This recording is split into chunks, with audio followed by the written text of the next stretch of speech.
En nuestro episodio anterior, descubrimos que la literatura no solo entretiene, sino que nutre el desarrollo y el aprendizaje de niños y adolescentes.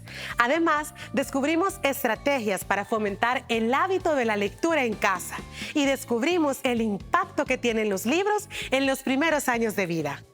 Hoy vamos a visitar un lugar en el que los libros cobran vida y la lectura es posible para todos. Además, vamos a descubrir a qué nos referimos con un espacio adecuado para la lectura. Y cerraremos con una actividad especial para que las familias comprendan que la lectura puede convertirse en una actividad única. ¡Comenzamos! Hace unas décadas, encontrar un buen libro significaba visitar una biblioteca física. Las opciones eran limitadas, y más si querías un título del extranjero. Olvídate, y si querías las traducciones, tardaban aún más y eran escasas. Y a veces, si querías comprar un libro como 100 años de soledad o El Quijote, el precio era un obstáculo. ¿Qué podíamos hacer entonces? La tecnología vino a ayudarnos con una nueva herramienta. Respecto a los espacios digitales, encontramos el site de Primera Infancia, donde los cuidadores tienen acceso a la colección de cuentos de primera infancia. Esto como un esfuerzo para hacer más accesible la lectura infantil. Además, también está la plataforma Fiction Express, la cual, desde cuarto grado, se practica la lectura y la comprensión lectora. Gracias a la BINAES, los libros físicos son más accesibles que nunca. Las opciones de lectura son casi infinitas. Aquí, siempre encuentro el libro que busco. La combinación de la tecnología y la lectura de la BINAES ha ofrecido una experiencia única para lectores de todas las edades. Es más, yo me voy a quedar aquí leyéndome una buena novela clásica. ¿Y a ustedes? ¿Qué les gustaría leer?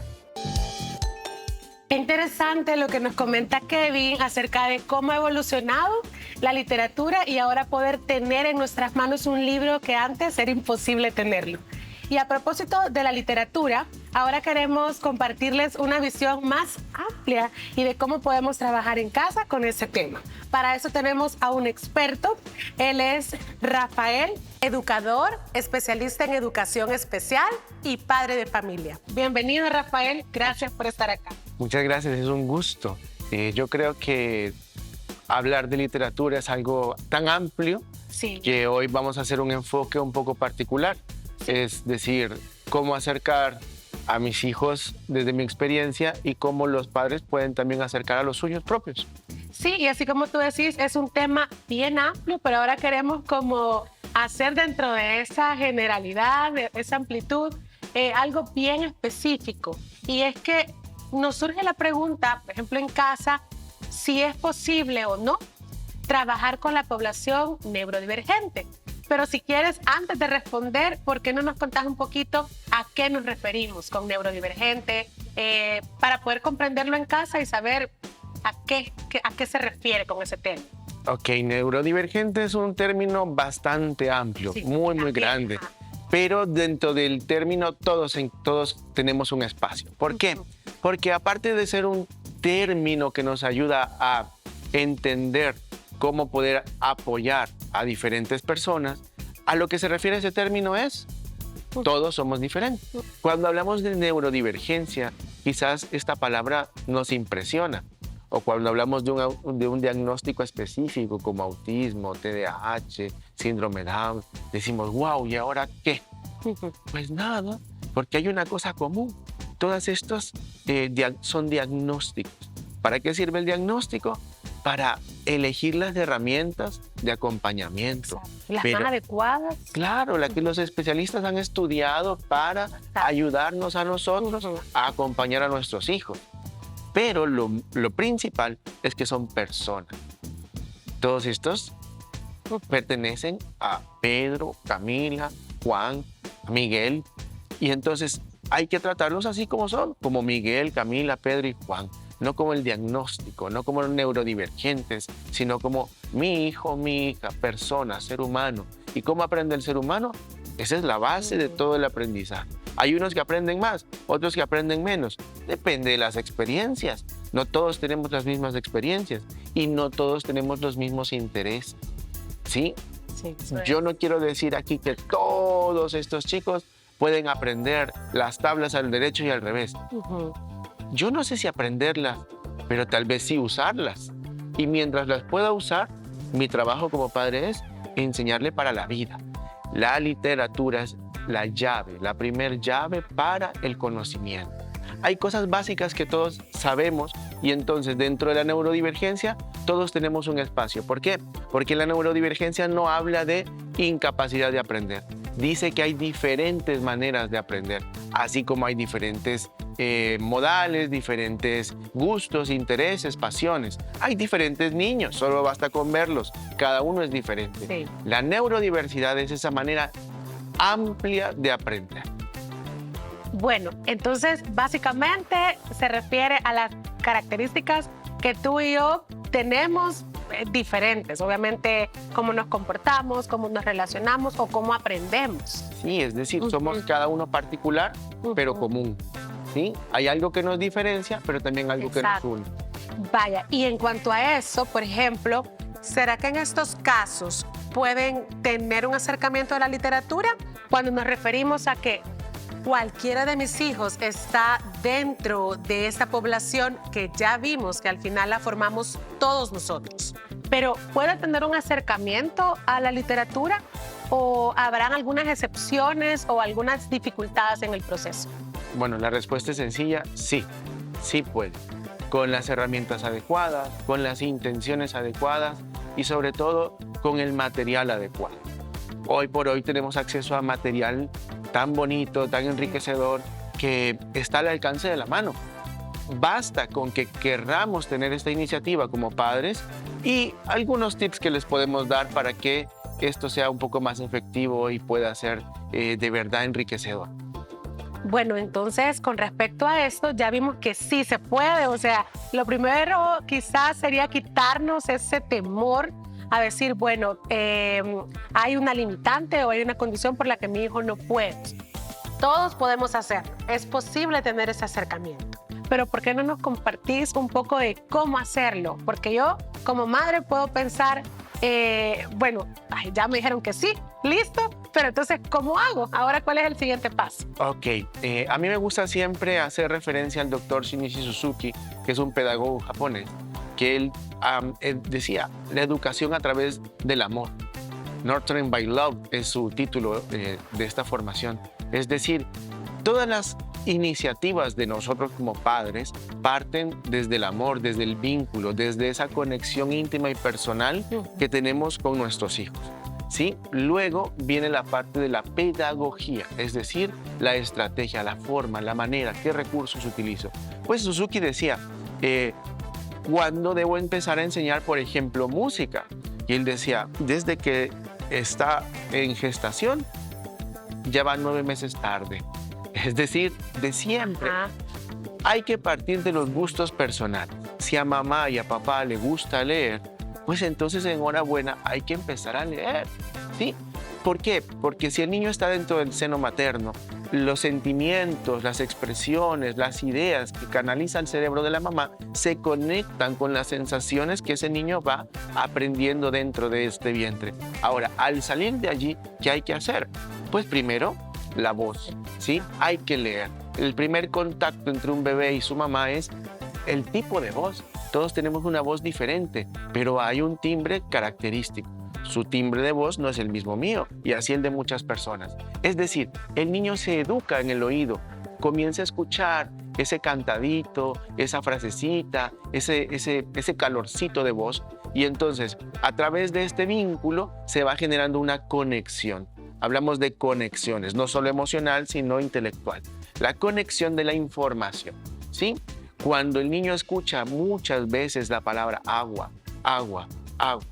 Termina diciendo. Sí, lo común es que él quiera imitar, ¿sí? Querer imitar. El ser humano aprende por imitación. Entonces, si unimos estas características con cuentos primero, de intereses puntual, yo empecé con la palabra agua.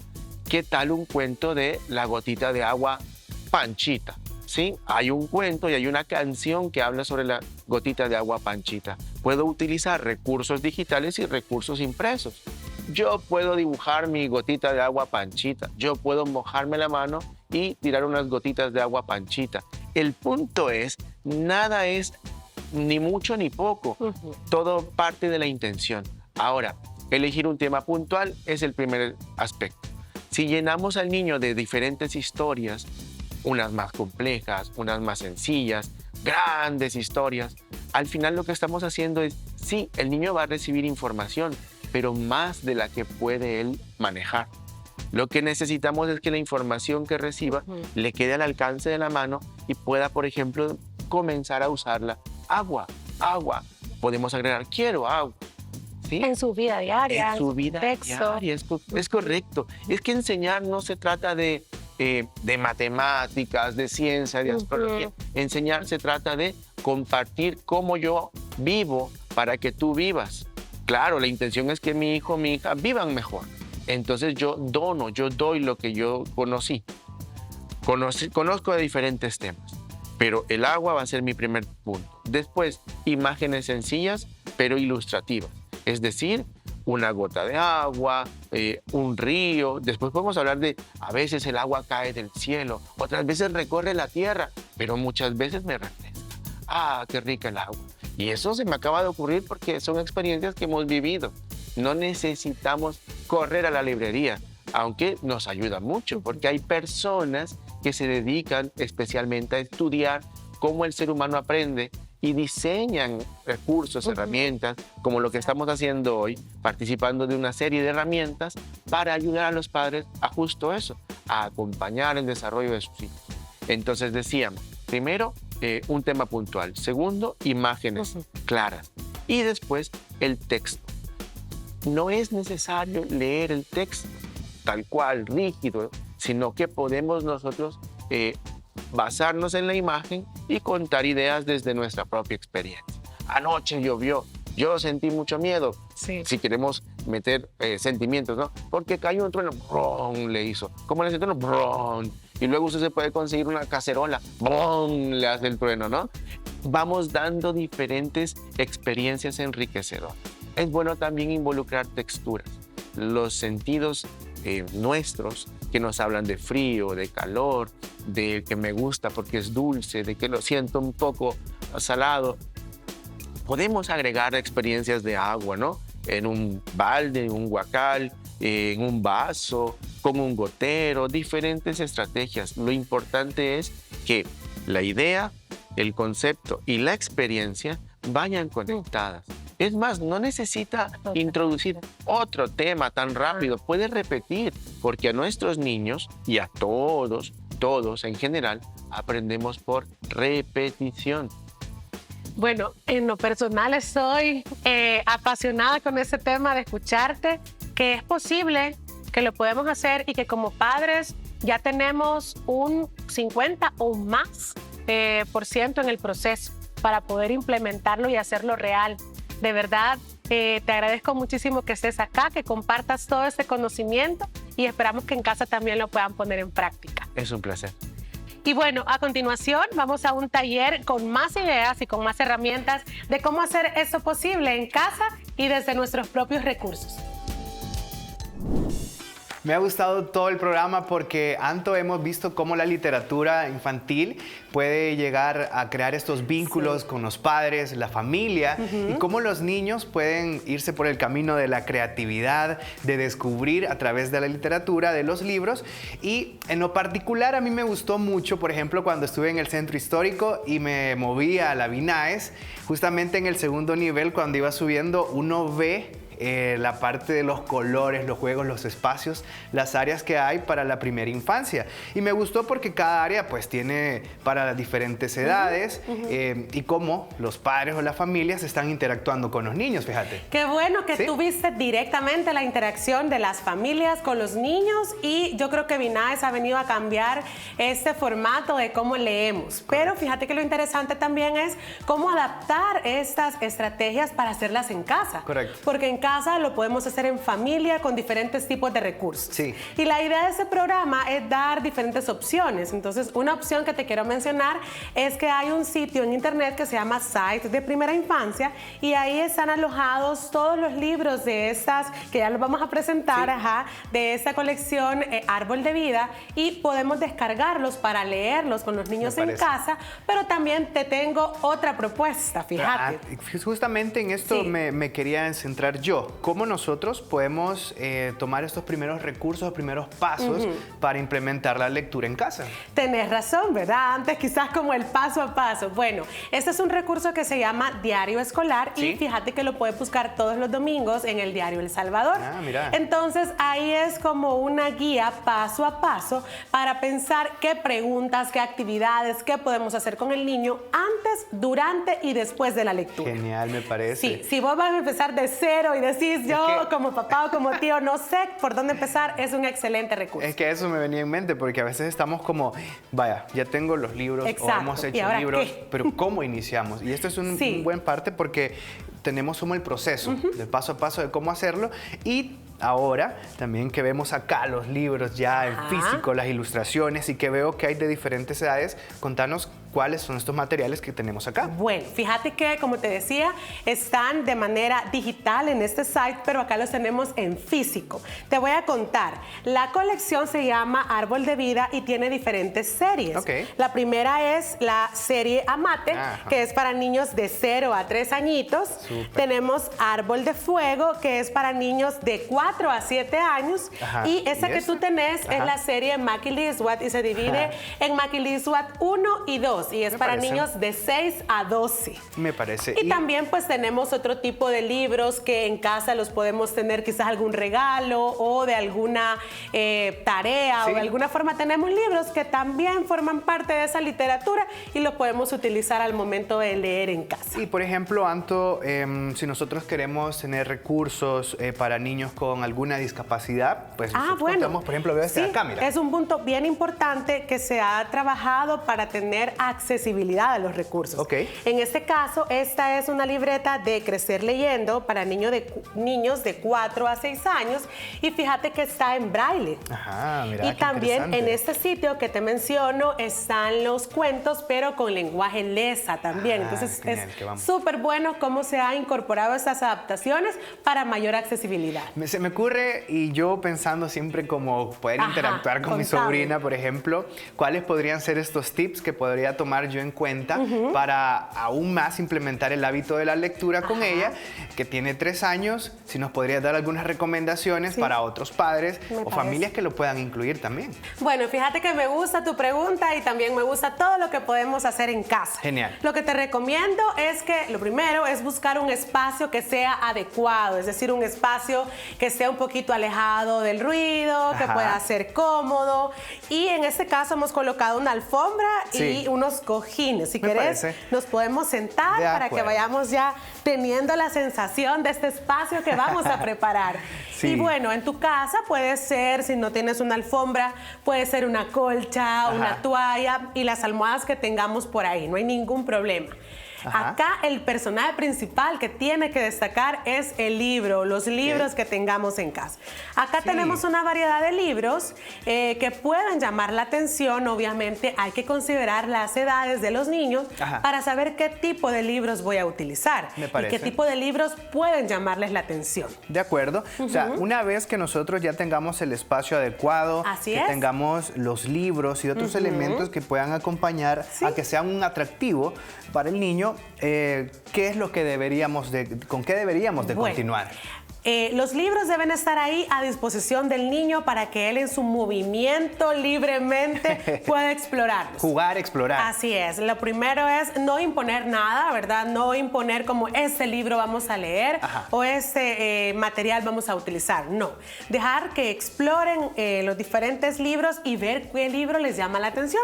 Fíjate que, por ejemplo, este de la serie Amate, su textura tiene ese sonido, ¿verdad? Sus colores pueden llamar su atención, así que hay que dejarles que exploren, que vean la portada, que vean el contenido del libro y Eso, prácticamente que tengan ese contacto, ese primer contacto con el libro. De acuerdo. Creo que en este primer momento hasta ellos van a tomar y te lo van a ir a dejar para explorar juntos.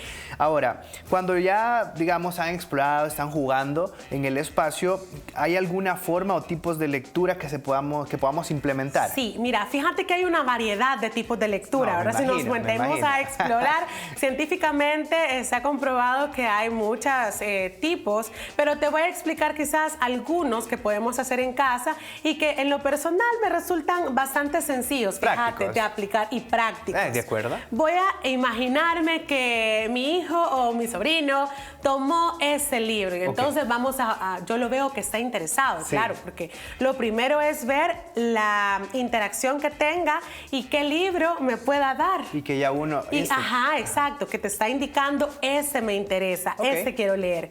Entonces vamos a empezar con este libro que se llama A Jugar. Entonces lo primero que hago es mostrar la portada del libro. Y te comentaba los tipos de lectura.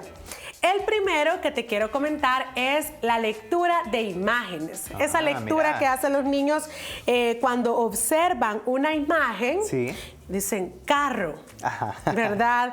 Observan la imagen pelota, de acuerdo a su vocabulario. Claro, son cercanos a lo que ellos ven. Y a veces creemos que los niños todavía, dicen, el niño todavía no lee, porque no está decodificando. ¿Qué quiere decir? Que no me está leyendo el texto literalmente, pero sí está observando la imagen y está haciendo una interpretación de la imagen. Entonces ya está leyendo. Claro. Entonces, de acuerdo a las edades, yo puedo leer imágenes, ¿verdad? ¿Qué observas acá? ¿Qué hay acá? Un carro. Claro, el texto dice, este es mi coche. Pero nosotros lo contextualizamos a lo salvadoreño, ¿verdad? Este es mi carro. Me gusta jugar con mi carro. Llevo mi carro muy lejos. ¡Pip! ¿Cómo le hace el carro? ¡Pipí! Exacto, ¿verdad? Y luego de la lectura de imágenes podríamos hablar también otro tipo de lectura.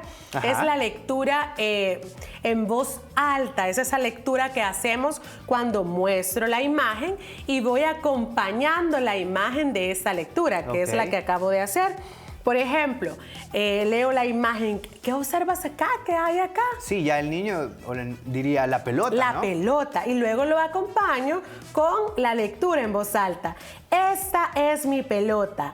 Le doy una patada. Mira, la pelota se va rodando. Mira, Anto, entonces es ir interactuando, porque vos vas dándole ya el significado a la imagen que te puede dar el niño, que va a decir la pelota, y lo complementás en la lectura de voz alta. Con la lectura de voz alta que va reforzando esa imagen. Genial. Y también está la lectura comentada. Esta es la tercera. La tercera que yo te podría mencionar, que es muy linda porque nos permite interactuar. Genial. Es decir, yo termino de leer y vamos comentando.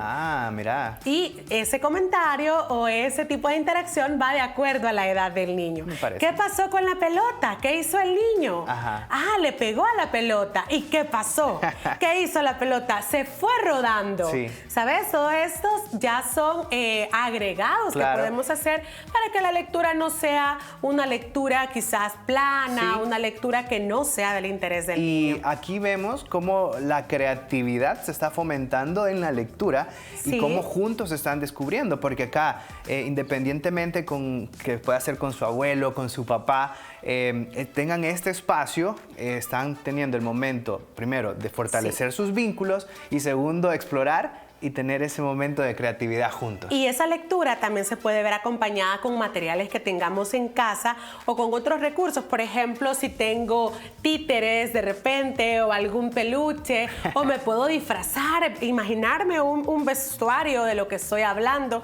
Todos esos van a ser elementos que van a retroalimentar esa lectura, ¿verdad? O sea, tener esos elementos, tanto que recursos que podamos reutilizar en casa, no necesariamente podemos tener, pues, explorar con lo que tenemos, sino algo que no sea inalcanzable, sino que algo que sea próximo en casa y que podamos hacer juntos. Imagínense crear historias o un libro juntos. Ahora que lo decís, de hecho, se puede, ¿verdad? No podemos limitarnos a pensar, yo no tengo esos libros, entonces no puedo hacer lo que estamos viendo ahorita, lo que estamos presentando, para nada. Ok. En casa podemos convertir recortes de revistas, de periódicos, con páginas de papel y armar nuestra propia historia. Sí. Imagínate qué significativo es para el niño poder crear su propia historia y colocar las imágenes. Si ya puede escribir, y si no, simplemente esas imágenes, ellos son capaces de contar historias simplemente colocando diferentes tipos de imágenes. Yo a Anto le acepto el reto, pero Excelente. ustedes en casa, pues por ahí le vamos a dejar que usted pueda tener esta interacción, esta creatividad y este espacio de por qué no crear un libro en casa, porque yo estoy seguro, Anto, que cuando usted comparte esta historia, cuando ya crezca y sea un adulto, lo va a recordar siempre porque van a crear estos vínculos de la vez que crearon esa historia y ese libro juntos. Sí, les dejamos el reto para que nos manden imágenes, comentarios y nos cuenten cómo les fue con esta experiencia. Genial.